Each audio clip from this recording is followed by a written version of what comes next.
स्वामी समर्थ मंडळी. तर तुम्हाला दरवेळेला असं वाटत असेल की मी इथं देवाजवळ भक्ती करताना कधीतरी देवाची पूजा करतानाच का व्हिडिओ टाकते, फोटो टाकते. तर त्याच्यामधला एखादा असा अनुभव मी तुम्हाला आज सांगते की ज्या वेळेला आपल्याला कधीतरी दुखत असतं ना, तर एखादा डॉक्टर भेटतो, हा म्हणजे ह्याच्याकडे जाऊ त्याच्याकडे जाऊ, ह्याची गोळी खाऊ त्याची गोळी खाऊ असं करतो. पण त्यावेळेला तेवढी बुद्धीच नसती सुचलेली. तर काय झालेलं असतं आणि आपण तेवढ्या ह्याच्यात लक्ष नाही देत. तर 35 वर्षाच्या स्ट्रगल मध्ये, म्हणजे लग्न झालं की माझं स्ट्रगलच चालू झालं. म्हणजे ज्याचं जळतं त्यालाच कळतं. आणि ते स्ट्रगल सहन करत असताना नवरा बायको आणि 3 पोर, मग त्यांनी आपण काय काय केलेलं असतं त्या पोरांनाच कळत असतं कशा परिस्थितीतनं आपण कसं कसं उभं राहील. आणि तेही सगळं झाल्यावर काय असतं, तर एकदा मी त्यासाठी हे सगळं काय भोगलंय ते मी अधूनमधून बोलतच राहते. पण त्याच्यासाठी मी हितच का बसते ह्याच्यावर बोलूया आपण. तर काय झालं, एकदा मी एका ठिकाणी, आपल्याला गुरु कसा भेटतो आणि कुठं भेटतो आणि आपण हेच का करायला लागतो, आणि कधी कधी आपल्याला हीच शांततेची जागा का वाटते.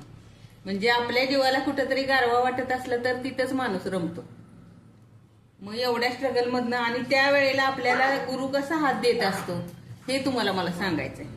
तर एकदा काय झालं, मी लॉकडाऊन संपलं आणि मी एका ठिकाणी कामाला जायला सुरुवात झाली. मग तिथं मला स्वयंपाकाचं काम लागलं. तर स्वयंपाकाचं आपली नियत साफ तर सर्व गुन्हे माफ असं म्हणतात ना, तसं. तर तिथं मला एक मोठी फॅमिली होती, भरपूर पगारवाली. तर तिथं मला ते सर भेटले. तर त्यातूनच आपल्याला एखादं वाक्य समोरचा बोलत असतो आणि आपल्याला आपण त्याचं ऐकण्याची क्षमता ठेवतो. मग काही वाक्य आपल्या डोक्यात राहतात, मग त्या वाक्यावर पण आपण कधी कधी अभ्यास केलेला नसतो. तर ते सर काय म्हणले, मोजून मला 15 दिवसच झाले असतील. तर ते सर म्हणले की मावशी, तुम्हाला ना आमच्या एका सरांच्या घरी काम करायला जायचं एका दिवसासाठी. तर तुमची कोण मैत्रीण असली तर बघता का. तर मी काय म्हणलं, हा ठीक आहे. कारण मी त्यावेळेला फक्त पैशाचाच, कारण आपल्याला म्हणजे दिवसाचं हे करायचंय आणि पहिल्यांदाच मला 500 रुपये एका दिवसाचे मिळणार होते. तर त्याचाच तेवढ्या पुरताच विचार केलेला होता. तर त्यावेळात काय सांगा, मी म्हटलं हा ठीक आहे, एका मैत्रिणीला मी तयार केली. पण ते त्यांचं वाक्य परत ते काय म्हणले, अहो काय करणार, म्हणजे त्यांची मुलं वगैरे नाहीत ना इथं. तर मी त्यांचा विद्यार्थी आहे आणि ते माझे गुरु आहेत. आता गुरूंचं काम ऐकलंच पाहिजे. म्हणजे त्यांचं हे वाक्य माझ्या लक्षात राहिलं. ते तिथल्या तिथे सोडून दिलं, कारण मला त्यांनी सांगितलेल्या कामाचं महत्व होतं आणि त्यातनं मला पैसे मिळणार होते. म्हणून मी काम केलं, काम करायला गेले एका मैत्रिणीला घेऊन. तिथं काही काम नव्हतं, फक्त या कपाटातनं त्या कपाटात साड्या न्यायच्या होत्या. तर आपल्याला गुरुंनी कसा हात दिलेला असतो ते मला तुम्हाला सांगायचं असतं. म्हणजे त्यांच्या त्या वाक्यातला त्याचा अभ्यास मी त्यावेळेला करायला तेवढा माझ्याकडे वेळ पण नव्हता. आणि मग तिथं गेले. तिथं एक दिवस साड्यांचा, ते साड्या ह्या कपाटातनं त्या कपाटात पॅकिंग वगैरे त्यांचं शिफ्टिंग करायचं होतं. त्यामुळे त्यांना मला काम करायचं होतं.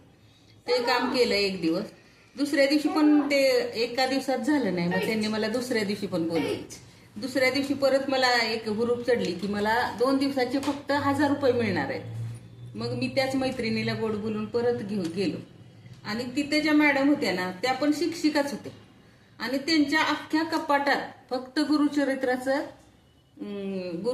भरपूर, एक कप्पा पूर्ण गुरुचरित्र ग्रंथानं भरलेला होता. तर त्या गुरुचरित्र ग्रंथाकडे बघून मला अशी एक ओढच तयार झाली की मला, म्हणजे आतून मला असं वाटलं, मला पण ह्या मॅडमनी दिलं तर बरं हो. म्हणजे एखादा काहीतरी असं एखादं गिफ्ट म्हणून देतात ना, की म्हणजे शक्यतो एखाद्या कामाच्या ठिकाणी गेल्यावर आपण कामच करतो. आपले फक्त तिथं काय काम असेल ते सांगितलेलं काम करायचं आणि आपल्याला घरी निघून यायचं, हे एवढंच असतं. पण त्या मॅडमना का कुणास ठाऊक, म्हणजे त्या कधी भेटल्या पण नव्हत्या कधी. पण त्या खूप लांबच्या होत्या. एका दिवसासाठी एका ह्याच्यासाठी कुठला माणूस कोण येतो बघा. आणि त्यांनी ना मला हे गुरुचरित्राचं पुस्तक त्यावेळेला धर म्हणल्या, मला तुला का द्यावं वाटतंय मला माहिती नाही. आणि त्यांनी मला हे पुस्तक दिलं. पण ते वाचण्यासाठी म्हणजे ग्रंथ असतो हे माहिती आहे गुरुचरित्र, पण तो गुरुचरित्र ग्रंथ कसा वाचायचा, काय वाचायचा ह्याची माहिती घेईपर्यंत माझे 4 वर्ष गेले. कारण आपला कर्मभाग, आपल्या नशिबातला जो भोग असतो तो संपत आलेला असला ना की गुरु आपल्याला शोधतात, कारण आपण त्या परीक्षेत उतरलेला असतो. आणि थोडंसं तसंच असं वाटलं, पण ते वाचण्याची संधी कधी येते तर ते म्हणतात ना, वैद पुरता आणि भोग सरता. तर आता ह्याची माहिती मी आपण उद्याच्या व्हिडिओमध्ये बघणार आहे.